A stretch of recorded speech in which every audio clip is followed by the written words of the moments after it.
Hello and welcome to Rose Play at the Movies. We're trying a new format. We're back, and by we, I mean I actually brought back Saul Wildfire. Yes. And since we are going to go see Freakier Friday, I wanted to remember the movie before he went to go see it, and Saul doesn't think she had seen it. Do you still think you hadn't seen it? Yeah, I definitely hadn't seen it. Okay. Only the play. All right, so we have a few categories and whatnot to talk about. We're going to start with the storyline. So the story basically is like any of the other Freaky Fridays, whether it's the original or sometimes it's about a mother and daughter who are at each other's ends. The mother's getting married. They don't understand one another, and they end up going to a Chinese restaurant, right? Yeah, restaurant. Chinese restaurant, and there's this Asian lady who somehow is able to switch bodies, and we'll get into that one a little bit later when we get past storylines. But then, you know, the mother's having her own adventure in her daughter's body, and vice versa. Eventually, they learn their lesson, they switch back, whatnot. So let's get a little bit more in-depth and actually get a conversation going now about the storyline. So what did you think about the storyline? I mean, I thought it was pretty great, you know, like she got to go to her therapy and didn't know what the heck and was making things worse. And she went to school and was doing basically the same thing. But then, you know, they started to come together and realize that things aren't exactly as they seemed to be with that. And I thought that was pretty great. On top of, like, everything else going on in the background with that dude trying to get with her and then her mother when she switched into her. Oh, yeah, the boyfriend. He's an interesting character study, too. Yeah. I thought the storyline was pretty great, honestly. Yeah, because to me, it showed that both sides didn't understand what the other one went through either. Like, you had, when she first went, when the daughter in the mother's body first went into the psychiatrist, and that neurotic guy, like, she's like, wow, what does my mother have to deal with? Yeah, she's just like, she started to understand, like, damn, like, this is a lot more than I expected. I don't know what to tell you, so she just kept asking her, how do you feel? How does that make you feel? Well, and you know, that's another thing this story had, too, was that there always was a equal counterbalance to the story. Because she had to deal with the neurotic person, and her mother had to deal with, not an ex, but like someone who liked her, because her daughter was like, yeah, this teacher hates me, and it turns out to be some guy who's all mad because her mother basically was like, no. Exactly. Like, damn, you might not actually be flunking because you're not paying attention. You might be flunking just because this dude has a vendetta against you and the mother. Oh, yeah, no, it was definitely interesting in that retrospect. We'll get into the characters in a bit, obviously. Like, I don't remember how the very original goes or the book, but it is interesting that their switch is involved with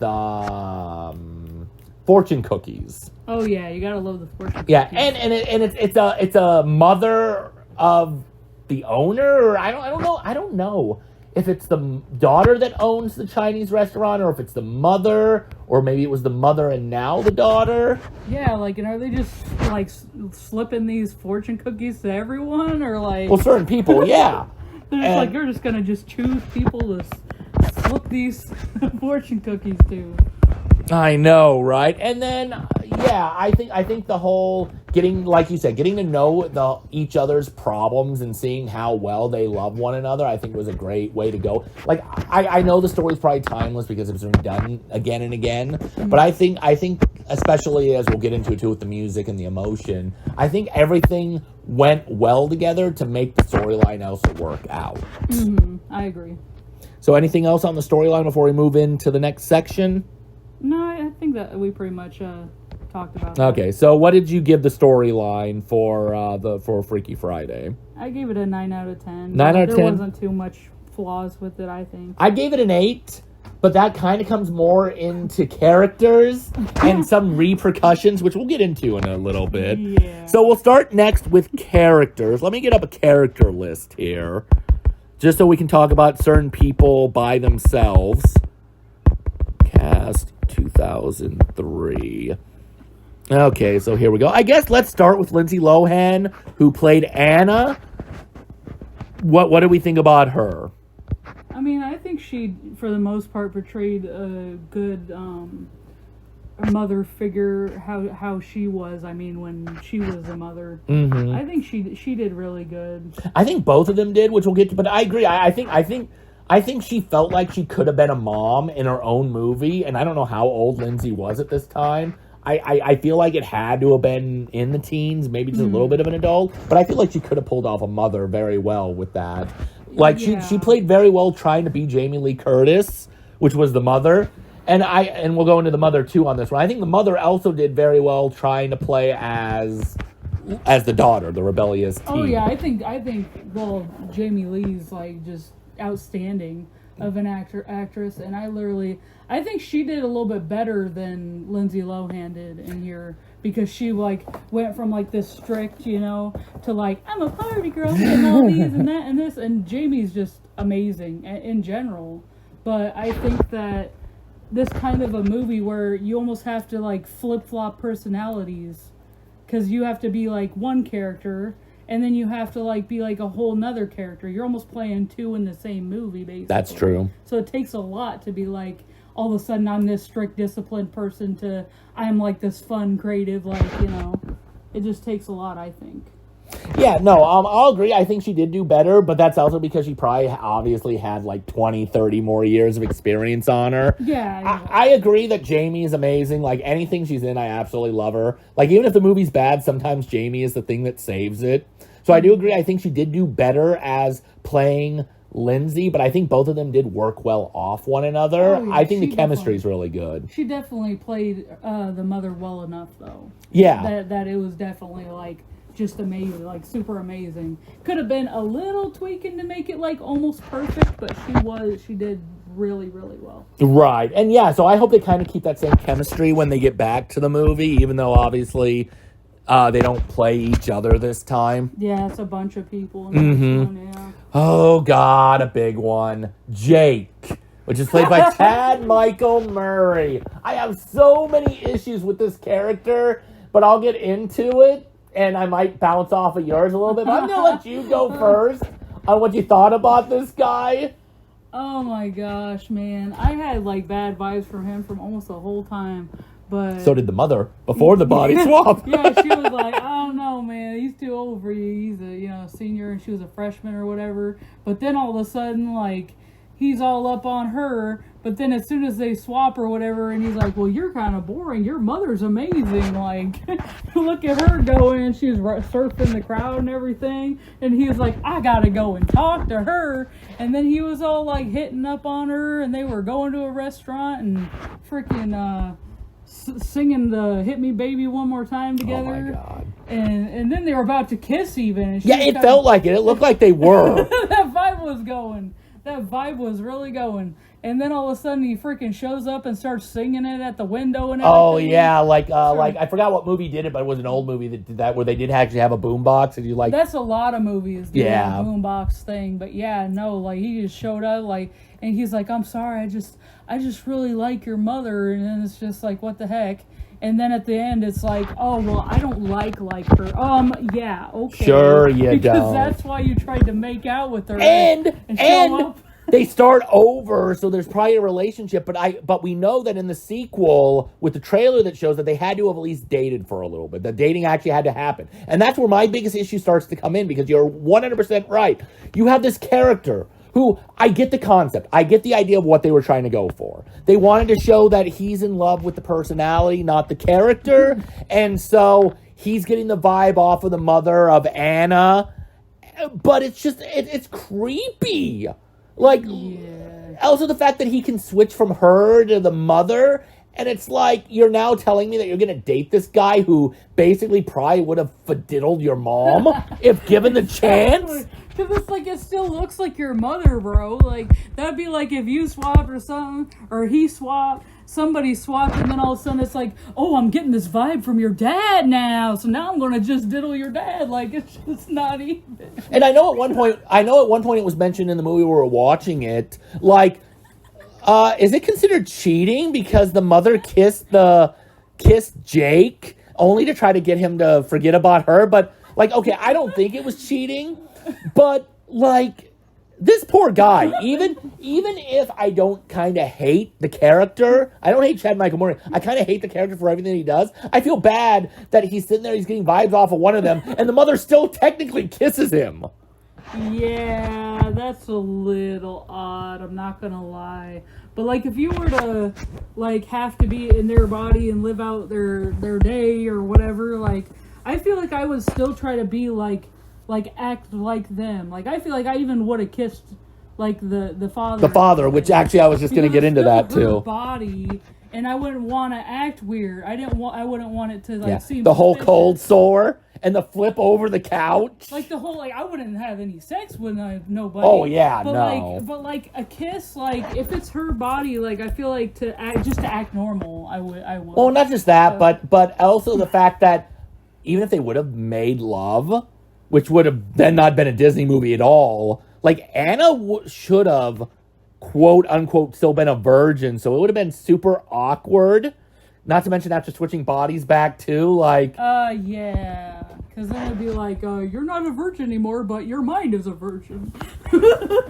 Not after this, it's not. Oh my god. So yeah, we'll get into the father. There isn't a whole lot about the stepfather for Mark Harmon, who played Ryan. I mean, he was there. He wasn't in it as much because they weren't focusing on him. The parts that they did focus, I think, was really nice. I liked it. I mean, Mark Harmon's a great actor to begin with, I personally think. Mm. But I think he was sweet, misunderstood, obviously, because Lindsay didn't understand that he wasn't trying to take the father. Well, and a lot of he was mainly a background character until, like, the very end. Mm-hmm, when the wedding became more important. When all of a sudden it was like, well, even a little bit before the wedding, where she was like about the whole band thing, where he was like, you can go and do that and whatnot, and I do want you to be there and support her. Yeah. And this and that. Like, he didn't really get, like, character development until the end. Agreed. Like, he was kind of just there and, oh, I'm this sweet dude and I'm with your mother kind of thing. And then, you know, at the end it was like, because I mean, he was obviously trying to, you know, kiss her and love up on her like a normal, like, but he didn't have, like, you know, he didn't have enough, like, who is this guy? You know what I mean? Until the very end. Yeah, like, he didn't get too much, but from what he did, like, he was very sweet. I think with the fact that he didn't get as much time is what made him a lovable character. Yeah. I mean, it didn't give you any time to, like, despise him. Mm-hmm. Yeah, like he's the foil of the movie. Like, he actually is a horrid stepdad, like Cinderella or something, or whatever movie had. I guess it would be stepmother, probably, but yeah. So then next is the little brother, which was Harry, played by Ryan Malgini. Again, he was kind of background character, not a whole lot. He was in there more, but his scenes were more playful and whatnot. Mm-hmm, yeah, he just played like a typical brother getting into your stuff kind of thing. But, I mean, even that, I mean, I felt like he did a good job playing that. Yeah. Like the school, like she, you know, was against him. She had that parent-teacher conference. Mm. And she was like, oh my God, my brother does adore me. Because it was like, my sister is the greatest. Yeah, he was still a background character for the most part, but he was like a good background character. Mm-hmm. He was. Like, all the characters that were kind of there but not did do really well off one another. Mm. Like, but we talked about it too, like, at the beginning when he gets underwear, I guess, tied to his head. Because it does look like it's scrunched up a little bit in the back or something. Yeah. Like, that was a little too far. Like, what if he would have suffocated, you had said? Yeah, but apparently he likes it. Yeah, he has to like it. Coming back for more. Yeah, that's right. Because he says, please don't tell my sister that I like her. When we fight. Yeah, I like when he fights. Like, you like being strangled. you're weird. We don't have to worry about the band friends. They were literally just kind of there. They played a cool little part. Like the grandpa. Yeah, the grandpa's actually a ways away still, actually. He's like 4 characters away. Aw, dang. But then there's Stacy, which she wasn't really important enough. She was You like could maybe tell in 2 or she 3 was scenes. fake anyway, especially with their eyes. At the Yeah, which was the friend of the daughter. You always She tell was 'cause their fake. eyes get wide and stuff, and they're like, "Oh, hi, I like to see you." Yep, and then they got into fights, which involved volleyballs in the back of the head. After the transference, the mother, for some reason, was like, "I am stupid," because she made her Yeah. fake the test or whatever. Yep. Then there was Mr. Bates, that was the teacher. Stephen Tobolsky. I've seen him in other things. Well, notably Groundhog Day as Ned Ryerson. But again, he was another background character that didn't play a whole big part. Yeah. It was just nice to see that, because, sometimes kids do say stuff like, oh, the teacher's out to get me, or he doesn't like me. He was literally, and it was nice to at least see that the mother gets to see that, and that we get to see it as an audience, that he is really against her. Damn, doesn't matter how hard she tries. He's just like, nope, it's an F for me. Now we got the grandpa, which under here is just grandpa. So apparently they never gave him a name throughout the movie. It's just grandpa. Yep, and he was played by Hera Gold.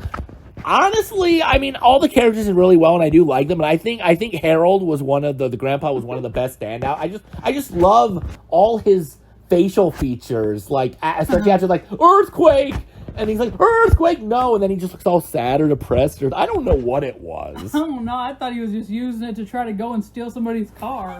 Oh right, the scene about the earthquake. That is not our car, Grandpa.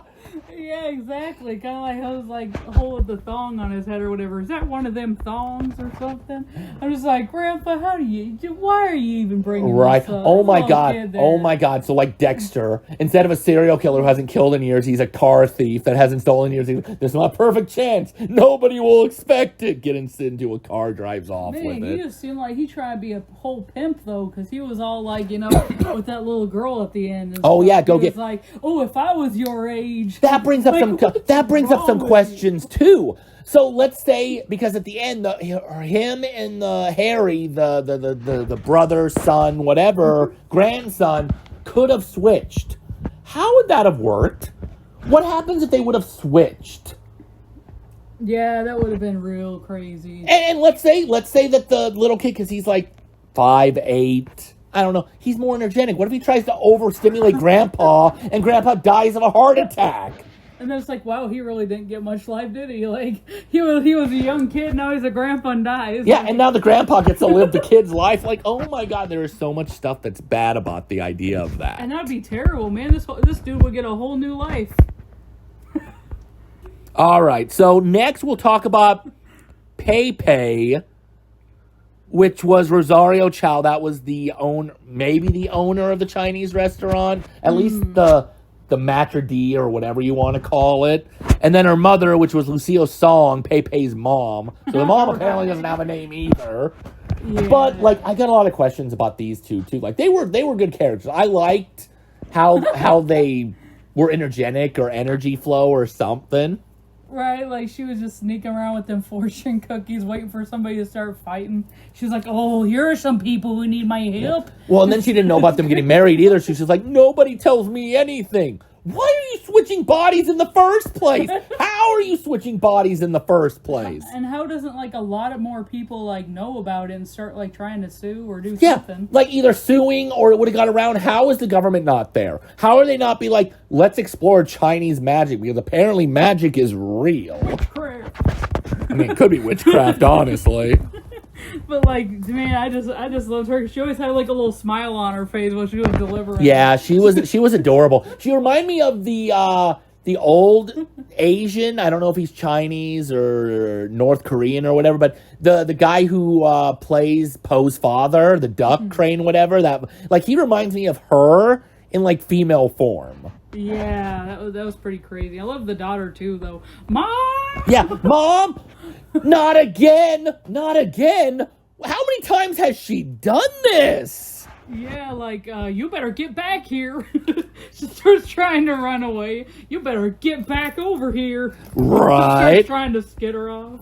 And then, I think afterwards the character's like really neat. You don't really run into him much. I'd say the only, well, no, there is another character we'll talk about here. But there was Willie Garris, who was Evan. He was the neurotic guy. Yeah. Like, the one or two scenes he was in, he was great, because he's like, I knew you told me you wouldn't answer you'd answer your phone when you got married, and you're not answering your phone, and blah this, blah that. And kept calling a different name and everything. Like, damn, you don't really care Not to about mention, me.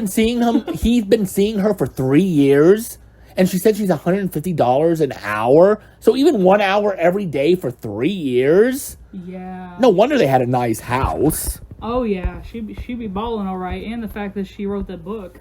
Yeah, and she wrote the book too. I forgot about that. Which also reminds me while we're on it. Yeah, the whole scene where the daughter has to try to know about the book, and it's like, oh, this is about people wanting to be young again. I got this. And don't worry about cleaning. That's just something you just say you would do. And let your kids do whatever they want. And they're all cheering. They're just like, yeah. Not only are they cheering, they start bodyboarding her. Like, aren't you guys too old for this? I know, and that's what did it for that Ryan dude. He came flying over there. And and so the next person played a very small part, but I just love the scene in general, which was the butcher woman. When Jamie Lee at the beginning or whatever was walking up to get meat or whatever, and she's like, you are an amazing person, and this and that. And she's like, oh, thank you. Jamie's just like, oh yeah, you don't need a man to fulfill you or something, yeah. Yeah, like, and then she was just about to cry, and then she's like, goodbye. Yeah, she's like, goodbye, I don't want to deal with this. Like, I'm sorry, this isn't what I'm here for. All right, so that's the character. So what, as a whole, before we do the rating for it, what did you think about the characters? I gave them a 9 out of 10 because, like I said, there were some things that were odd, like the whole him being into both of them and stuff. Mm-hmm. And some weird creep vibes here and there. So, see, I gave it an 8. I thought most of the characters were great together, but 1 point was deducted for me because of the boyfriend, I guess you could call him, even though they weren't. But also the fact that I love the Asian women, the Chinese women. I don't know if they were actually Chinese. They could have been just Asians from another culture playing. I love them, but there's just so many questions about why. I like that, though. It was, like, mysterious. It was, but... They're just coming up there, just, here's this book. Right. No, and I love that, too, but what my more confusion is, like, how does... Like you said, how are people not suing? How is this not known? Maybe she does it like here and there, or just she has people. to.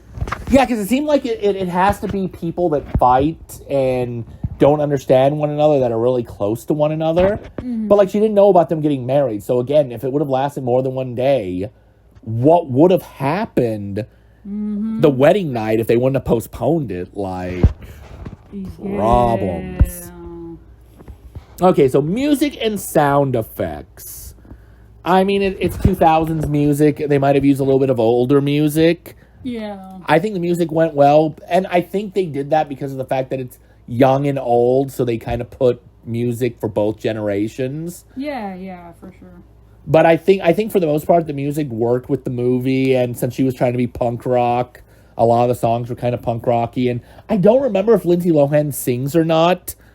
I don't think so. I think she just plays the guitar. I think she does, but I do like the fact that they kind of made her a musician. Yeah, I know. So that added a nice little musical sound effects, and I mean, I guess the sound effects were more just music more than anything. It wasn't like you said, like with a horror movie where certain sounds will get certain reactions. I think it was more music. And I feel like there was only really like 2 songs that stood out that whole time. You know, the one that they were playing with the band and then the Happy Together that repeated. Yeah. The band one was played a lot. I really did like the band singing one. I thought that was a nice one. And then there was Happy Together, and I also like they had What I Like About You. Oh yeah, I forgot about that one. That's because I think that one was playing more when Jamie was getting herself reinvigorated. Oh yeah. Which reminds me again, you were like, her hair was already short. Why did you cut it short? And it's like, but it looked good. Everybody agreed with it, though. Everybody was like, you look hot, you look sexy. Yeah, I know. They were all upon her about it. Yeah. So anything else special about the music you liked it? Because, I mean, there's really not a whole lot to talk about with the music side of it, other than it's Disney, so they're going to try to make it pop culture and relevant to the time. Right. I gave it an 8 out of 10 for that because of the fact that I did like the music. It was good music, but it felt like there was too much repetition. See, I gave it a 9 out of 10. I was a little bit more higher than you.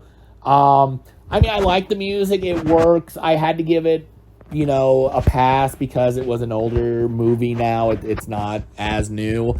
But at the time that I had seen it, because I have seen this before, so I was young. Right. It's repetition. It's kind of good repetition because a lot of times they'll bring a song back at the end, Yeah. together and whatnot. Well, like Baby One More Time, even though that wasn't too far from the previous time, he comes back singing that one because that's the one where he starts getting all googly eyes for the mother-daughter. Yeah.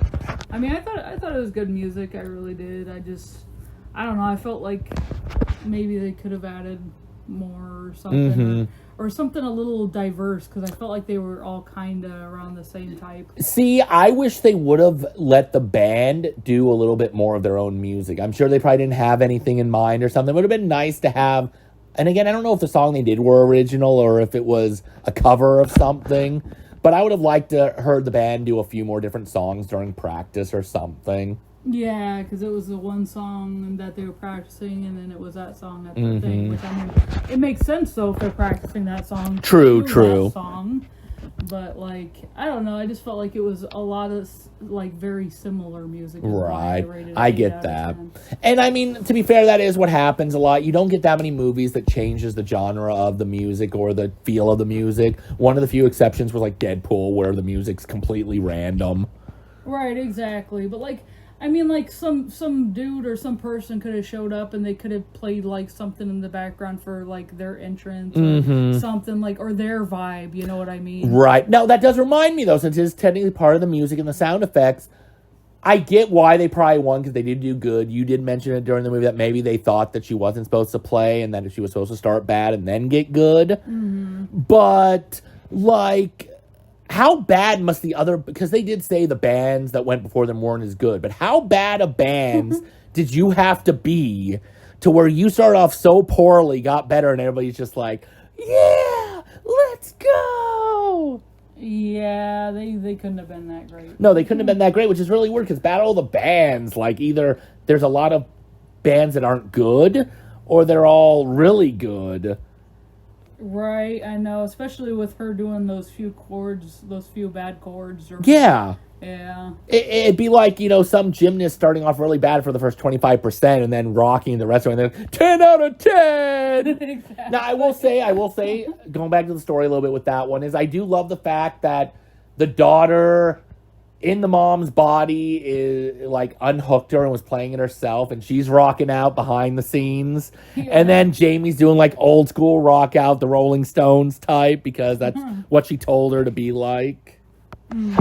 So yeah, no, that was really nice. So that just leaves emotions.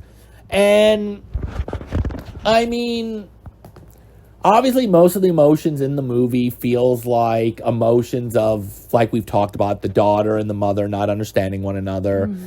But every time that both of them learned more about somebody, like this daughter or the sister with the brother, or how the mother feels in the band, or the end of the movie where Jamie being Lindsay was like, nobody can take the place of my dad, or her dad or whatever, but if she could, it'd be this. It got me teary-eyed. I really enjoyed the emotions of the movie. I feel like it was a movie that could actually happen in real life. I mean, maybe not the body transference, but if it did, it's not too out of reality. So I think most of the emotions that they played throughout the whole movie, no matter what scene you were in, feels like it could have, and they worked so well together. Right. I did like the emotional parts. I feel like maybe there was some... I don't know what it was lacking on certain parts with the emotions, but I don't know if they use sound effects usually to bring out the emotions of what's happening or what, but I felt the emotions, but I also didn't feel the emotions, if you know what I mean. Yeah. I felt like it was oh wow, her brother actually does care about her and this and that, but there's something about certain movies that makes me connect to them and how they're feeling and this and that. And I don't know if that has to do with an empathetic thing or what, but It could. I do feel like it did really good with emotions. I think the music helped too. I think without music, a lot of emotions would go by, not as felt hard. Yeah. But I definitely think this movie was I agree with you. I think this movie was very good on how it dealt with emotions and trying to pull on the audience's hearts too. And granted, back in the original when I watched this originally when I was younger, I don't think I started tearing up at those type of scenes. But, I'm a kid. I don't understand as much back then. Mm. And I think that's kind of what the movie was going for too. Like, you don't understand you don't remember how it felt to be young fully anymore. And you don't understand what it feels like to be older. Which, makes sense, too, with the book she did. But I teared up at a few scenes. Like, maybe it is now I'm just more emotional or I've gone through the stuff in real life, but... Oh, dang. Yeah, I don't know. I feel like something was missing, but I'm not exactly sure what. And I feel like the emotions were there every time they did learn something new. But outside of that, I didn't feel as connected with the characters. So they were kind of the story was on autopilot, just trying to get to the emotional. Get to the scenes. Yeah, like it was just pushing to the. So maybe that's what was off about it, was that it just felt like it was like trying to drive from point A to point B, but it had to stop in 2 points to get you to. Like that. What is it? They call it filler, I think. Yeah. A lot of show anime, especially shows, do that, and a lot of people don't like that about some of the animes. All right, so is there anything else you'd like to add about emotions before we get to the ratings? No. Are we giving the rating right now with the... For the emotion, we can, yeah. Okay, because I rated it an 8 out of 10. 8 out of 10? I gave it a 10 out of 10. I don't know what it is on my end. Like, I mean, yeah, now that I think about it, you're right. I do feel like it felt autopiloted except for those scenes. But those scenes also really hit hard at the same time, which made the movie work. Because you actually could believe that they were learning lessons and they were learning to sacrifice for one another. So I really did like the emotions. Again, maybe because I've seen it in the past. Maybe because I'm a different person than what I used to be. But I did at least enjoy that it wasn't a movie that just completely autopiloted and they learned their lesson. But it was like, did they really? Yeah. There was definitely enough interesting points in different scenarios and stuff in the movie that kept you interested regardless. So I'm guessing 8 out of 10. So is that for you? Is it, like you said, it felt like it was missing something that dropped it the 2 points, or was there another thing that dropped it another point for you? It was just kind of like certain missing sound effects, certain like things that drive emotion out of people that I felt like it was lacking a little bit on top of the whole autopilot thing. Okay, that would make sense. So then that means we are to the final rating for the original, the remake original to the sequel we'll be seeing later. But what was your percentage total for the movies? Mine was an 85%. 85%, that is not bad. That would be a B, roughly, then. Yeah. Or 8.5 out of 10 stars if we're going that route. Yeah, basically. Yeah, I can see that. I was just a little bit higher, obviously, because, I scored a little bit. Mine was 87.5, so kind of like a B+, or I'm still going to say 8.5 stars. I ain't going to round it up to like 8 3/4 of a star, but... Right. So it seems like we both agreed that the movie was basically 8.5 stars for the most part then. Yeah. Yeah, no, it was a good movie. It's Disney. I mean, granted, a lot of people say Disney doesn't understand what they're doing nowadays. The movies don't have the same type of magic and feel from it. And I mean, 2000 was a weird time.